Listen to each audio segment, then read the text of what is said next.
നിസ്കാരത്തിൽ ഇമാം അല്ലാഹു അക്ബർ എന്ന് പൂർണ്ണമായും പറഞ്ഞതിന് ശേഷമാണോ മഅ്മൂം ആ പ്രവർത്തനം, അതായത് റുക്കൂ, സുജൂദ് ഇത്തരം പ്രവർത്തനങ്ങൾ ചെയ്യാൻ തുടങ്ങേണ്ടത്?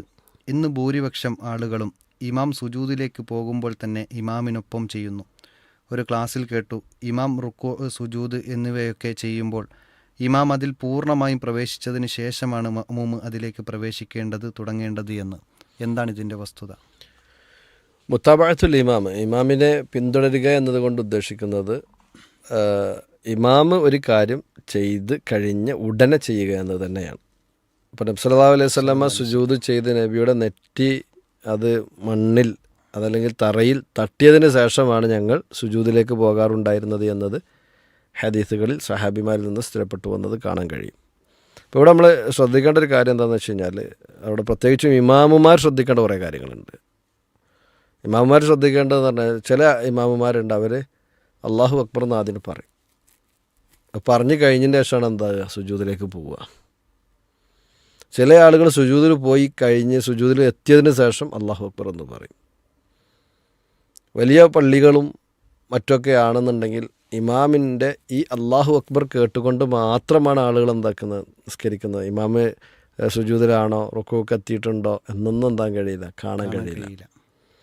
അപ്പോൾ ഇമാമ് നിൽക്കുന്ന ആളുകൾ ശ്രദ്ധിക്കേണ്ടത്, ആ ഇമാമ് നിൽക്കുന്ന ഘട്ടത്തിൽ ഇപ്പോൾ ഒരാൾ ഖിയാമിൽ നിന്ന് റുക്കൂയിലേക്ക് പോവുകയാണെങ്കിൽ ആ പോകുന്ന സമയത്താണ്, അഥവാ ഖിയാമിൽ നിന്ന് കുനിയാൻ തുടങ്ങുമ്പോൾ അല്ലാഹു എന്ന് പറഞ്ഞു തുടങ്ങി റുക്കൂയിലെത്തുമ്പോഴത്തേനും അക്ബർ എന്ന് പറഞ്ഞ് തീരണം. ഇതാണ് അതിൻ്റെ ഏറ്റവും ശരിയായ രീതി. എന്നാൽ ചിലപ്പോഴൊന്നും അത് കഴിഞ്ഞോളന്നില്ല. അപ്പോൾ എന്താണ് ചെയ്യേണ്ടത്? ഒന്നുകിൽ നേരത്തെ പറഞ്ഞ പോലെ കുനിഞ്ഞ് തുടങ്ങുമ്പോൾ തന്നെ അല്ലാഹു എന്ന് പറഞ്ഞു തുടങ്ങി ചിലപ്പോൾ റുക്കൂയിലെത്തിയാലും അക്ബർ എന്ന് പറയുന്ന അവസ്ഥ ഉണ്ടാവും. അല്ലെങ്കിൽ സംഭവിക്കാൻ പോകുന്നത്, ആ നിസ്കാരം അത് സഹീഹാണോ അല്ലേ എന്നുപോലും ചർച്ച ചെയ്ത പണ്ഡിതന്മാരുണ്ട്. ആണ് റുക്കൂയിലുള്ള ദിക്ർ സുബ്ഹാന റബ്ബിയൽ അലീം എന്നതാണ്. റുക്കൂയിൽ പോയതിന് ശേഷം ഒരാൾ അല്ലാഹു അക്ബർ എന്ന് പറഞ്ഞാൽ റുക്കൂയിലില്ലാത്ത ഒരു ദിക്റിനെ ബോധപൂർവ്വം അവിടെ കൊണ്ടുവരികയാണ്. നിസ്കാരത്തിലുള്ള ഒരു പ്രവർത്തനം തന്നെയാണ് അല്ലാഹു അക്ബർ എന്നിരിക്കെ തന്നെ ആ പ്രവർത്തനം ചെയ്യേണ്ട ഇടത്തല്ലാതെയാണ് അതെന്താക്കുന്നത്, ചെയ്യുന്നത്. ഉദാഹരണത്തിന് ഒരാൾ റുക്കൂയിൽ നിന്നിട്ട് ഫാത്തിഹ ഓതിയാൽ എങ്ങനെ ഉണ്ടാവും? അതേപോലെ തന്നെയാണ് റുക്കൂയിൽ എത്തിയതിന് ശേഷം അല്ലാഹു അക്ബർ എന്ന് പറയുന്നത്. അതേ രൂപത്തിൽ തന്നെയാണ് സുജൂദിലെത്തിയതിന് ശേഷം അല്ലാഹു അക്ബർ എന്ന് പറയുന്നത്. ചില ആളുകൾ എന്താണ് പറയുക, സുജൂദിലേക്ക് ഇങ്ങനെ പോകുമ്പോൾ അല്ലാഹു അക്ബർ എന്ന് വളരെ നീട്ടിക്കൊണ്ട് പോകുന്നൊക്കെ കാണാൻ കഴിയും.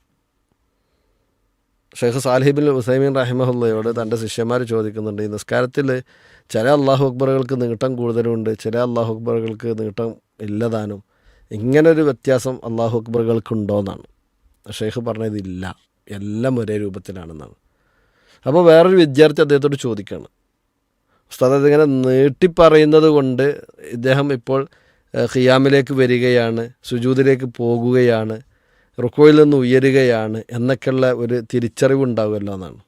അപ്പോൾ അതിന് അദ്ദേഹം പറഞ്ഞ മറുപടി, നിസ്കാരത്തിൽ തുടക്കം മുതൽ ശ്രദ്ധിച്ച് നിൽക്കുന്ന ഒരാളെ സംബന്ധിച്ചിടത്തോളം റുക്കൂവും സുജൂദിലേക്കൊക്കെ പോകുമ്പോൾ എത്ര ചെറുതായി അല്ലാഹു അക്ബർ എന്ന് പറഞ്ഞാലും അത് അവനെ സംബന്ധിച്ചിടത്തോളം മാറുകയില്ല. മറ്റതൊരു യാന്ത്രികമായിട്ട് അങ്ങനെ പറയുന്ന രീതിയാണ് അവിടെ ഉള്ളത് എന്നുള്ളതാണ്. അപ്പോൾ ഇതിൽ ഇമാമുമാർ ശ്രദ്ധിക്കേണ്ട കാര്യം ഇതാണ്. അഥവാ ഈ നുഹൂള് ഇങ്ങനെ പൊന്തുന്ന സമയത്തും അതുപോലെ തന്നെ അങ്ങോട്ട് കുനിയുന്ന സമയത്തൊക്കെയാണ് ഇത് ചൊല്ലേണ്ടത്. അപ്പോഴാണ് മുഅ്മിനുകളെ സംബന്ധിച്ചിടത്തോളം കൃത്യമായി ഫോളോ ചെയ്യാൻ പറ്റുള്ളൂ. മറ്റത് അല്ലാഹു അക്ബർ എന്ന് കേട്ട് ആ അക്ബറിൻ്റെ വഖഫ് ചെയ്യുന്നതോടുകൂടി സുജൂദിലെത്തിയ മനുഷ്യന്മാരുണ്ടാവും. ഇമാം അപ്പോഴും ഖിയാമിൽ നിൽക്കുകയും ഓരോ നിസ്കാരം ബാത്തിലാവും. ഇമാമിനെ മുൻകടക്കുക എന്നുള്ള വിഷയം വെച്ചിട്ട്. അപ്പോൾ അതുകൊണ്ട് തന്നെ ഇമാമ് ഒരു കാര്യം ചെയ്ത് കഴിഞ്ഞ് ഉടനെയാണ് എന്താക്കേണ്ടത്, ഇമാമിൻ്റെ പിന്നാലെ പോകേണ്ടത്.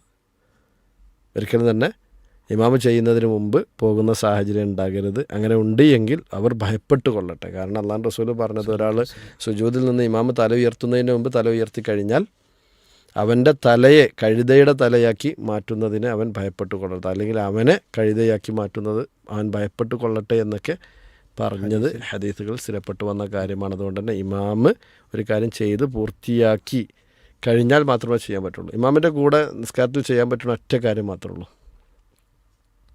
ഇമാം ആമീൻ എന്ന് പറയുമ്പോൾ ഇമാമിൻ്റെ കൂടെ ആമീൻ പറയാം. ഇമാമിൻ്റെ ഹംസയും ഇമാമിൻ്റെ നൂനും മഅ്മൂമിങ്ങളുടെ ഹംസയും നൂനും, അതായത് ഹംസാറിൻ്റെ ആമീനിലെ ഒന്നാമത്തെ അക്ഷരം, നൂന് തണ്ട ഏറ്റവും അവസാനത്തെ അക്ഷരം, ഇത് ചേർന്ന് വരണം. ബാക്കിയൊക്കെ ഇമാമിൻ്റെ പിറകിലാണ് ചെയ്യേണ്ടത്. അപ്പോഴാണ് ഇമാമ് നമ്മൾ മഅ്മൂമുമാകുക. ഇമാം എന്ന് പറഞ്ഞാൽ മുമ്പിൽ നിൽക്കുന്നവൻ എന്നാണ്. അപ്പോൾ മുമ്പിൽ പോകുന്നവൻ. ആ നിലയ്ക്ക് തന്നെയാണ് കാര്യങ്ങൾ കാണേണ്ടത്. അല്ലാഹു അഅലം.